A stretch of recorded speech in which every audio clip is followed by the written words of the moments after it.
Disclaimer before we start the video. I am using a script, so it may sound a little bit forced whenever you're, watching this video, as well as the fact that I'm a little bit disfluent, as well as the fact that my speech is a little bit disfluent because I have autism.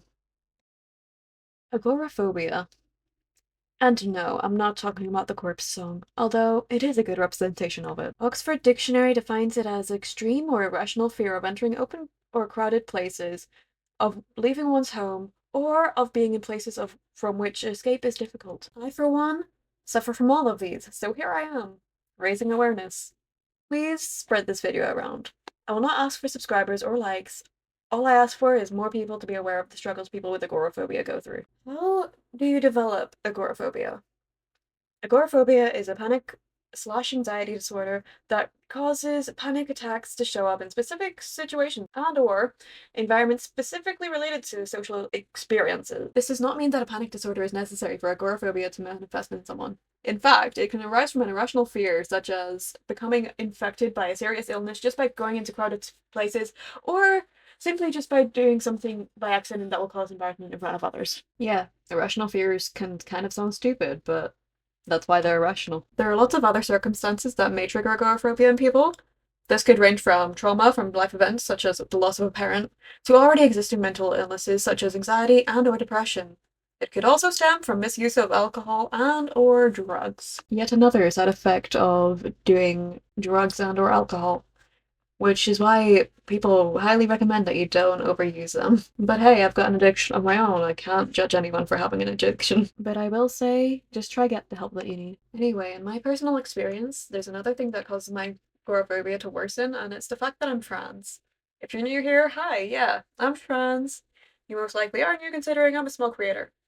Anyway, me being trans causes more paranoia and anxiety being around people because the thought of being seen as the wrong gender is just really distressing, and I get it.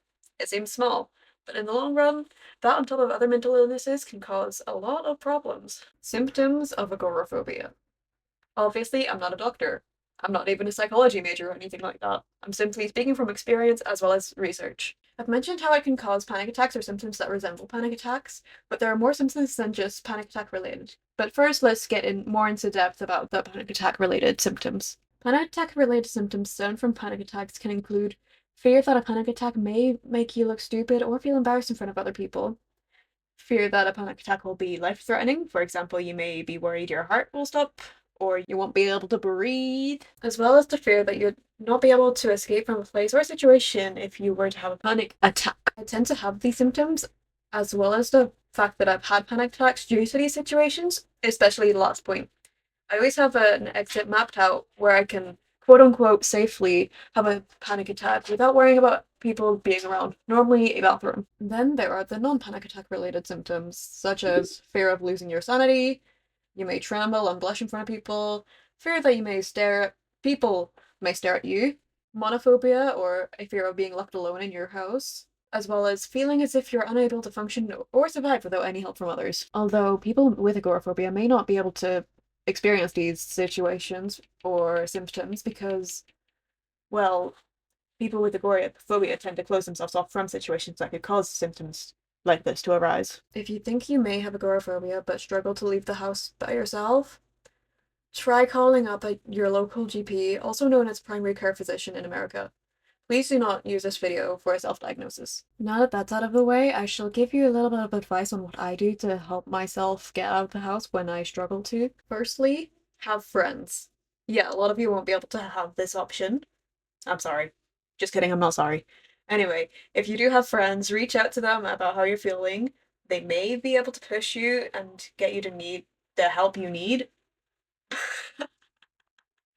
This is just karma. Anyway, reach out to your friends about what you're suffering with, and maybe they'll be able to give you the push that you need. An example of this is how I met up with a friend earlier, just today, at a local cafe as a way of pushing myself to get out of my comfort zone. But I doubt I would have been able to do this without having this first step that I did first. The next idea that I have is taking your dog out everywhere you go. Okay, I get it. Not everywhere will like you taking your dog somewhere. Well, that's why you go to dog-friendly places. I, for one, live in a pretty good place for bringing my dog places because they're pretty dog friendly around this town. So I'm able to take my dog places like the chemist to pick up my medications as well as food to buy any food that I need. Okay, so I get everywhere is different, so here's one last idea.